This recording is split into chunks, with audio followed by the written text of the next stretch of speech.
watching this video, it's obviously because you care to know about my labor and delivery, and I want to be completely honest with y'all and let y'all know all about how my life went, just to have my precious baby girl. I'll enter a clip right here, a picture of her, so y'all know how beautiful she is.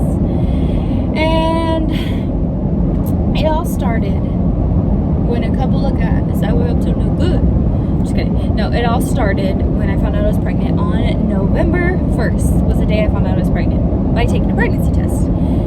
And I was pregnant up until June 8th, which was actually my due date. And I actually had my daughter on my due date. But this is how the story began on June 5th, which was a Sunday. Yes, I started having contractions, and they were like mild, not mild, they were like barely anything. It almost felt like menstrual cramps, but I knew they were contractions. So I went, got all my favorite foods because I thought that was gonna be the last time I got to eat for a couple days. Not a couple days, I honestly thought it was just gonna be until the next day. So I told myself, get all the spicy stuff I wanted because I was gonna breastfeed and I didn't want to eat anything spicy while I breastfed. And well, that did it. I got home after picking up Hoo Hot, which is one of my favorites, and Golden Chick with zing sauce. I mean zing, a lot of zing powder. Probably have a packet in here, honestly. I always have one in my car. But so I went and got those, and then I got home and I couldn't even eat. I took a bite of a chicken tender, and I probably ate like, not even. I remember I just picked at a sunflower seed kernel from my Hoo Hot, but that's what I had to eat. And then that night I fell asleep, or I was timing my contractions because they were getting a little stronger, so I was timing them. And then that next morning I woke up in so much pain. I don't even think I slept that night, just because I was trying to make sure that my contractions weren't too far apart, close together. I don't remember how it goes, but whatever the doctor said. And at like 6:30 I woke my boyfriend up, and I was like, babe, we have to go to the hospital. I was trembling. Literally, my body was like this, and I didn't know what was happening. I think it's called the labor shakes or something along those lines. And so I woke him up and I said, we need to go. And so we went, but we went on a Monday morning. I think it was like 7 or 7:30. So everybody was just getting to work. And then we also delivered at University Hospital. So that hospital is under construction, and you could park in the parking garage if you could find a spot on a Monday morning when everyone's getting back to work. Or I guess that's the only place you can park. But you can either take the shuttle to the hospital, or you can walk through their walkway if you haven't been there. If you care, you probably don't even care to know. But so yeah, we get there, we finally find parking, and Abel was kind enough to ask if I wanted him to get me a wheelchair, and I said no. I kindly declined because I didn't want a wheelchair. I wanted to walk and remember my my delivery as actually walking up to the hospital. So I walked, and I stopped I think twice or 3 times because I was in so much pain, but I was literally crying. I was like, I grabbed the wall, and not hysterically crying, but there was tears coming down my face for sure. And we finally get there, and they check me in, and they checked my cervix, and I was dilated to a 1. So there's that. And so they told me they couldn't do anything until I was dilated to a 4, and I was already in so much pain. Those contractions, they were no joke. But okay, they told me there was nothing they could really do until I was dilated to a 4, and so basically told me to go home and do some exercises, lay in a warm tub of water. So we leave, and I'm crying like all the way home, and I'm just telling Abel I was in so much pain and blah blah blah. We get home, and I didn't eat again, just because yes I did. I took a bite of my bean, cheese, and bacon taco, and that was it. And then I tried to fall asleep. I couldn't sleep. It hurt so bad. Those contractions, I think something was just wrong with me. I don't know what happened, but long story short, it was horrible, those contractions. And I honestly said that I didn't want epidural because my sisters kept telling me that I was strong enough to not need it. I love that they had faith in me, though. I love that they really had faith that I didn't need epidural. And then I got the contractions, and I was like, that's the only thing I need right now is epidural. So we went home. I got in a tub, and Abel warmed up the tub water for me, or filled up the tub with warm water for me, and I sat there for like, actually I laid there crying for like 2 hours, and then finally I told him that we needed to go back, that I literally thought that my child was coming out because I was in so much pain. So we went back, and it was like between 7 and 8 we got back.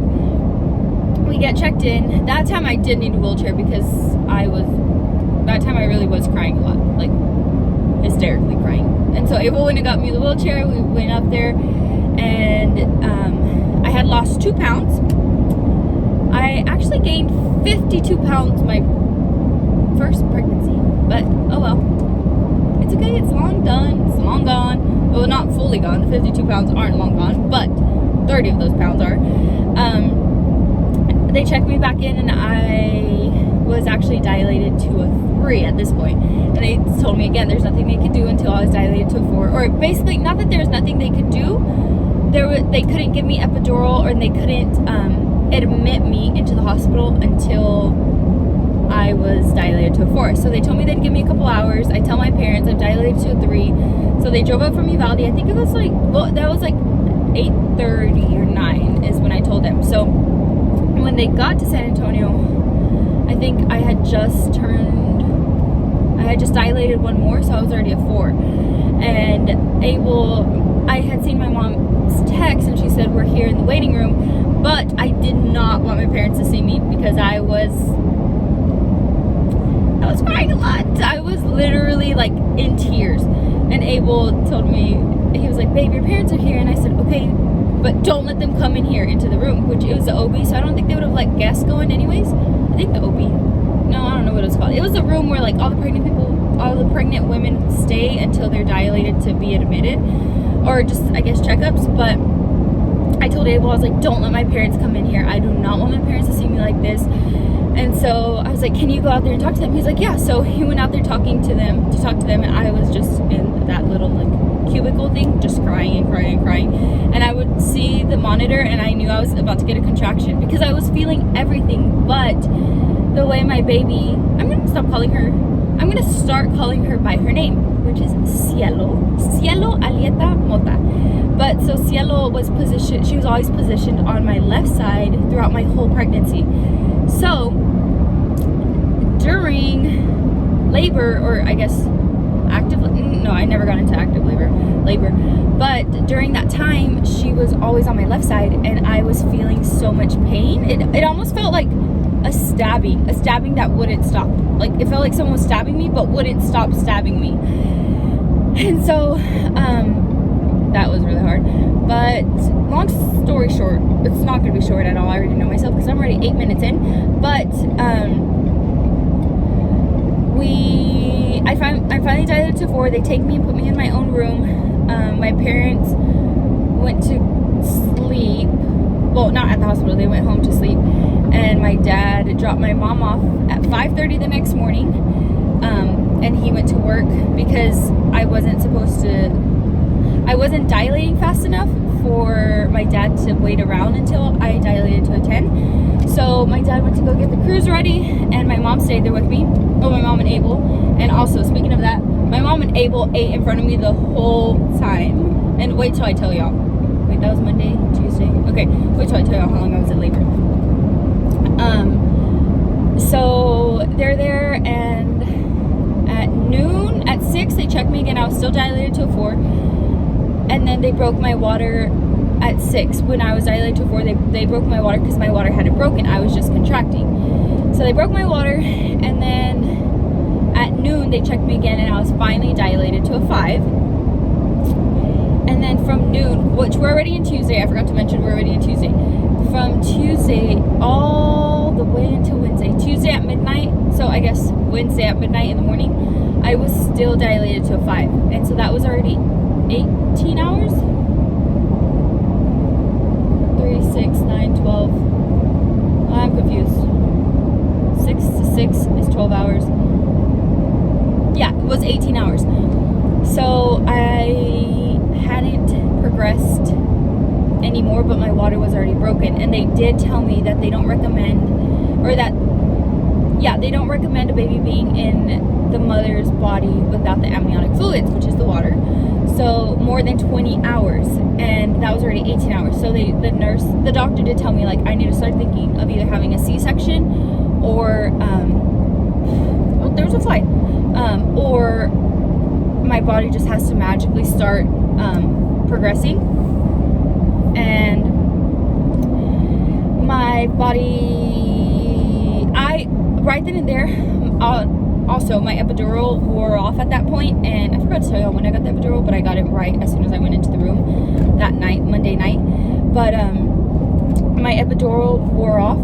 Okay, and I don't want to roll down the window for that fly, but I'm scared it's gonna go in my mouth while I'm talking. But the epidural wore off. They forgot to like put the bag or like add more to the bag or something, and I felt everything all over again. But Cielo was positioned on top of one of my nerves on my left side, and that hurt so much, just the fact that she was like on my nerve. So I'm like screaming and crying, and I'm trying to make it through the contractions that are obviously going through my body. And I remember hearing the nurse tell me, she was like, you need to breathe. And I was like, I'm trying. Literally, I was trying. And she was like, you're going to pass out if you don't start breathing. And I was like, okay. But also, Abel, I feel so bad for Abel. That was the only time I've ever been mean to him, because I'm not mean. Just kidding. No, but that I was being mean to him, and he was like try to console me or like rub my arm. He's like, babe, you're doing great, or babe, make sure you're breathing through your contractions, or blah blah blah. And I would literally tell him, I know you mean well, but stop touching me. Or just the thought of hearing him talk, I was just so annoyed. And that's probably why my baby came out looking identical to him, because they say, like, I guess not they, but Hispanics say that the baby will look like whoever frustrated you the most during pregnancy. And that was my baby daddy. But I love that guy, so it's okay. But yeah, so I was honestly kind of moody to him. And then Cielo, okay, that was, I don't want to like jump off topic, but then that was already at the 18 hours at midnight is when I started feeling all the contractions again, because the epidural wore off. So I told them, I was like, that's fine, I'll just have a C-section if that means she gets here the safest and like not the easiest way, because I didn't care about having the easy way for myself, but I just wanted Cielo to be safe, or I wanted her to be safe because it had already been 18 hours and my body hadn't progressed. Like, I just wasn't dilating. So, and I did have Pitocin, so that wasn't helping either. So I just told him, I was like, I'll have the C-section. And Abel was like, no babe, like C-sections are hard to recover from. Why don't we just wait to see like the next 2 hours, because we still had 2 hours until the 20 hours, the 20-hour mark. And he's like, let's just wait to see if your body will start progressing and to see if it'll dilate more. And I was like, no, I was iffy about it. And I was like, you know what, he has just as much as a say so on how our child is born as I do, even though it's my body. But yeah, so I was like, okay, that's fine. So we waited, and then at the 20-hour mark, I still hadn't dilated. I was still dilated to a 5, and then that's when they told me, they're like, okay, we're gonna have to take you in for a C-section. I was like, that's fine, just take me back. And they're like, okay, well, I need to run and check on so-and-so patient. They obviously didn't tell me the patient's name, but they had to check something, and that they'd be back to check me one more time. If I was dilated to a 6, they say once you're dilated to a 6, you're considered active labor, and dilated from a 6 to a 10 happens super fast. So they just wanted me to get to a 6, and then that would have been okay. But since I hadn't gotten to a 6, I was more than likely gonna have to have a C-section, which I was completely okay with. But what did scare me was, I thought a C-section you had to be put under anesthesia, and I started crying. I was like, Mom, but what if I don't wake up from anesthesia? And my mom was like, you don't have to be put under anesthesia. And that was my biggest worry, is I thought, like, I don't know, I've never been put under anesthesia, and I wouldn't want to be. So I just thought, like, if I get put under, I've been so careful my whole pregnancy that I've waited this long to meet my baby, and what if I just don't wake up from it? So my mom was like, you don't have to be put under anesthesia. So that's when I was like, okay, that's fine. Then take me back. Take me for my C-section. And then the doctor comes back in and she was like, okay, they checked me one more time. I was still dilated to a 5, and that was at like 5:30 in the morning. And she was like, which was already 23 hours. And she said that I was just gonna have to get the C-section. I was like, yeah, that's fine. We should have just done it earlier at midnight when you came in. And then she tells me that there is a line for C-section. So there was 2 women, I think, 2 women in front of me to get C-sections, and I was like, that scared me even more because, mind you, I hadn't even slept because of how much pain I was in. But that scared me even more because I was already pushing it for Cielo to be in my stomach that long without her amniotic fluid. And the reason they say that is because she can catch a bacterial infection from being inside, like with all, I guess, my other organs or stuff, like being open to being exposed to so much inside my stomach other than being safe in her little sac that she was in. But when they broke my water, she's obviously now exposed to all that. So that's what scared me the most. And then finally at 8 o'clock, it was like almost 8 o'clock, they took me back there, and they did ask who I wanted to go back with me, and I was like, well, my baby daddy, he can't see blood or he'll faint, and then my mom, she just worries too much and I don't want her to worry about me back there, so I want to go by myself. And they were like, okay, we're not going to let you go by yourself, but it's important to have someone go with you, is what they said. Not that it's so much important, but it's a nice, I guess, feeling to know someone's there with you.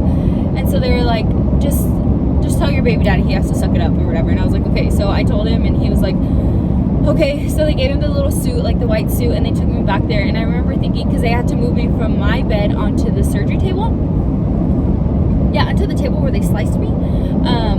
They had to move me, but I remember telling them, please don't drop me, because I was big. I gained 52 pounds during pregnancy. Pre-pregnancy, I was weighing 148 at the time. Well, I probably lost a few pounds then too. So let's just say when I checked in that on Monday, I was weighing 198. So I gained 50 pounds. So yeah, they took me in, and I just remember the anesthesiologist standing behind me, and he told me, if you feel any pain, if you feel absolutely anything, you need to tell me, because I need to add more anesthesia. Excuse me. So they would like poke my stomach or poke me all over, or like my toes, and they'd ask me if I could feel that, which at the moment I could feel it. And then finally I just couldn't feel anything anymore. And then I remember there was a big clock, so they put like this blue tarp in front of like my chest, like in front of my chest, and then they tied my arms down, and then I could see the clock. So I remember seeing it was like 8:05 when they were like starting everything, and then I remember Abel coming in at like 8:20 or 8:25, and then I remember hearing them say, and also I guess because I had so much anesthesia, I was like clenching my teeth like exactly like that, and I told the anesthesiologist if he could put something in my teeth, because I thought I was gonna break my teeth because of how hard I was like biting them. And so he's like what? And I was like, maybe this towel, because they had like towels on me or blankets on me, and so he put it in my teeth, and that helped me. But then I remember hearing them say, okay, baby's out, and I didn't hear her cry, and I didn't yell, but I was like, why isn't she crying? Because that was my biggest concern. All I knew about labor, I didn't look up, I didn't go to any labor classes, I didn't go to any like breathing through contraction classes. I didn't want to know how it was going to be. I just wanted to go in and know, and like kind of be blinded to it, other than I obviously knew contractions were going to hurt, but I didn't want to go to a class and like have someone tell me, you need to breathe like this, you need to do this, just because I wanted it to be new to me, if that makes sense. So all I knew too was that babies have to cry when they come out of the womb. And I didn't hear Cielo cry, and I was like, why isn't she crying? And then after a couple seconds, you just heard her loud little scream. But it was the most rewarding part of my whole labor. So technically, I was contracting since Sunday, and I didn't have her until Wednesday. And so there's that. And then we took her they took her to the nursery. Abel went with them. I stayed there so they can sew me up. And yeah, I'll actually insert some pictures here that Abel took of us. That, girls, I looked funny. Like, there's a picture where I'm like cross-eyed looking at her, but I guess I was just real drugged up or something. Oh, the anesthesia. But that was how Cielo was born. And then we were in there for those few days, and then we were discharged Friday. And then Friday we went home, and Saturday morning I was breastfeeding Cielo, and my mom and I realized that she was warm, like temperature wise she was warm. So Saturday was the 11th. Yes, Saturday was the 11th.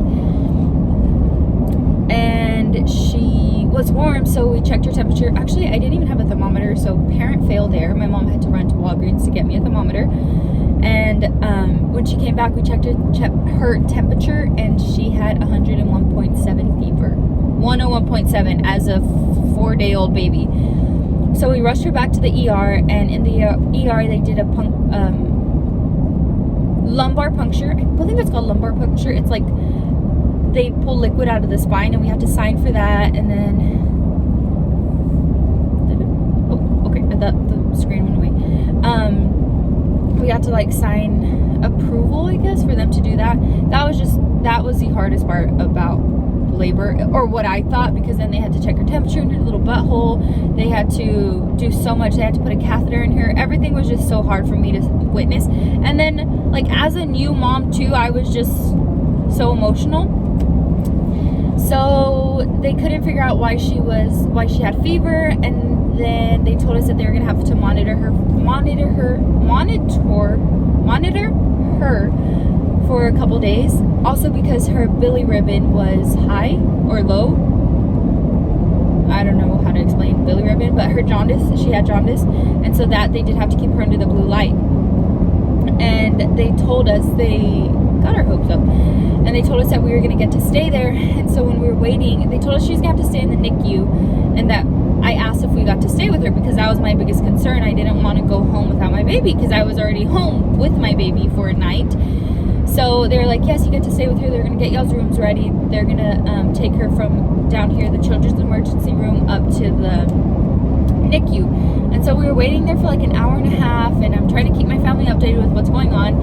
And then I told Abel that I needed to go breastfeed her, because she hadn't eaten. And that at that time I was feeding her every hour and a half, every 2 hours. And my milk still hadn't come in. It was just the colostrum, so it was that thicker.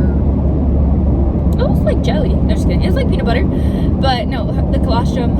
And so I went to go ask the front desk if I could go feed her. And they were like, oh yeah, the doctor will actually be out to get you in just a bit. And I thought, okay, like, we're already going to get to our room. Well, the doctor comes out and she tells us that Cielo's already situated and we can go back and see her if we wanted to. And so that confused me already, because I thought, why would we get to see her if we get to stay with her? So we go to the back, and the NICU is probably the biggest heartbreak. Just walking in and seeing all these babies was so heartbreaking. And so we get there, and they're like, baby, they would call her baby Sierra because she was still under my name. I mean, she had an identity, but at the hospital she was under my name. So baby Sierra Bettis was her name. And they told me baby Sierra Bettis is in cubicle 12.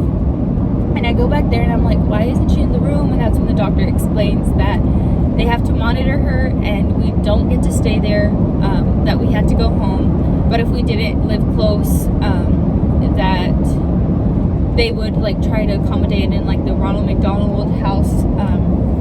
But I was like, what do you mean? They told us downstairs that we were going to get to stay with her. And the doctor was like, no, unfortunately, we need to run a lot of tests on her. We need to figure out why she had fever. We need to figure out if she got a bacterial infection while she was in your stomach for so long. Since basically I just felt like a failure. And I think, not that I think, I know that was definitely the hardest part of my whole pregnancy. I was in a car accident with her when I was 21 or 22 weeks pregnant in January. My car was totaled, so that itself was hard. And thankfully she was fine, I was fine. But the fact that I had to leave my 4-day-old baby in the NICU was And to this day, is still the hardest thing I can think of that has happened to me. And that's just because I never thought I never thought I would have had to do that. And so she stayed there from Saturday, and we would go back every 3 hours. And there was even a couple times that I drove myself after a C-section. Apparently you're not supposed to drive, but I would drive myself back and forth to the hospital because Abel and I, our sleeping schedule was just way off. He would try to stay awake with me, but I wanted to be back with her. I just felt like I carried her for so long that I didn't want to be away, but at the same time I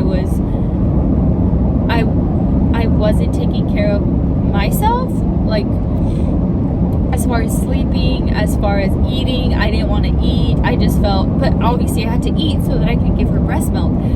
And since she was in the NICU and my breast milk hadn't come in, it was just colostrum. I wanted to be back every feeding, but it was just hard to find a parking, to get through the hospital, get to where she needed. It was just too much. And then they started her on formula because she was dehydrated. After those few days she was there, all her tests came back great. There was nothing wrong. The only thing that did show was that she was dehydrated because she wasn't eating enough. But that itself made me feel like I was failing again. And it made me feel like my body wasn't doing what it needed to do to keep my baby healthy, I guess. So that was hard. That was hard for me to accept. Not accept, because obviously the facts are there. The doctors said she was dehydrated. But it was hard for me to come to terms with, because it relied on me. Like, my daughter needed me to produce enough milk or colostrum. And it happens to everybody. People say that they don't get their breast milk in until like 3rd, 5th day, between like 3 to 5 days, sometimes even a week. So it's just normal, but I just took it as my body's failing me. My body isn't doing what it needs to do for my baby. And so that was hard, but I'm so very thankful for all the staff and all the doctors and just everybody at University Hospital that made this whole process easier for me. The last nurse was definitely one that I need to go back and find her, but I think her name was Michelle, but she was the nicest person I came across. All my nurses were great. All of them were super great. The best bedside manners, but the nurse at the NICU that discharged us was the one that really, like, that one was the one that stayed, just because I felt like she cared for my daughter and she cared about me, obviously. Well, more so because that was my baby, and I felt like she was taking care of her the way I would have taken care of her. And she was actually pregnant too, so that itself she was amazing. And I'm pretty sure her name was Michelle. But yeah, that's Cielo's little story. And now she lives at home with mommy and daddy, and she is the prettiest little baby, and I'm so thankful that God chose me to be her mommy. And now let me get into my mother. I've always respected my mom, and I've always loved my mom. My mom's my number one best friend, my number one supporter. And she stayed with us the first 2 weeks, I think 2 or 3 weeks that Cielo was with us. I mean, after Cielo was born. So I guess Cielo's first 2 to 3 weeks of life, my mom stayed with us. And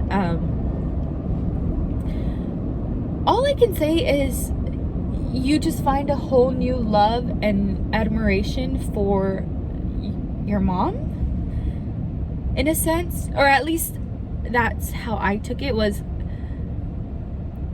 And I always knew I was going to be a good mom. That I could definitely say I always knew I was going to be a good mom.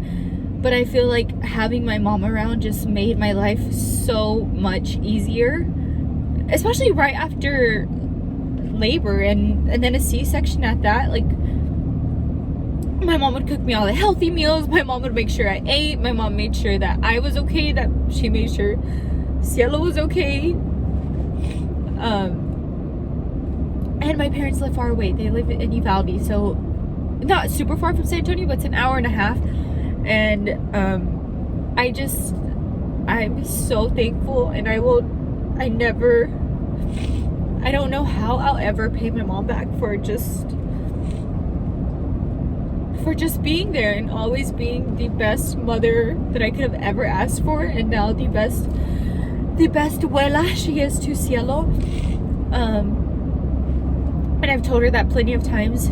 Well, Cielo's already 3 months and 2.5 weeks old. But I tell my mom every time she's around, like, I just don't, not that I don't worry, because I always worry about Cielo, and I'm like, is she okay? Does she need food? Does she need her diaper change? Does she need whatever? But I always tell my mom that I just feel at ease. Like, I feel like I can breathe normal. I feel like I'm not alone. Not that I am alone, but I don't know how to explain it. But I'm just very thankful for my mom, and I'm thankful that she loves my baby just as much as I do. And yeah, that's my little story on me having a C-section and how my baby girl's here and how I love her so much. So if you stayed this far along, just know that men, y'all need to be nice to your ladies. And yeah, Abel's been great. He's a wonderful dad. I feel like I didn't even speak about him on this video other than like the parts of the hospital, but I tried to make this video under 20 minutes and I'm already at 31 minutes. But yeah, Abel's a great dad. He loves Cielo to death, and I can't wait to see their bond. I have a great relationship with my dad, and I can't wait to see Cielo and Abel's relationship as they grow, as all of us grow as parents, and as our life now revolves around Cielo. So thank y'all for coming to my TED Talk. I hope you'll have a great rest of y'all's day. If you haven't already, subscribe to my channel. Follow me on Instagram under Mi Sueños Boutique, El Cevichero, CR Perez, A Mota 11, El Camino SA. And yeah, thank you for watching. Bye.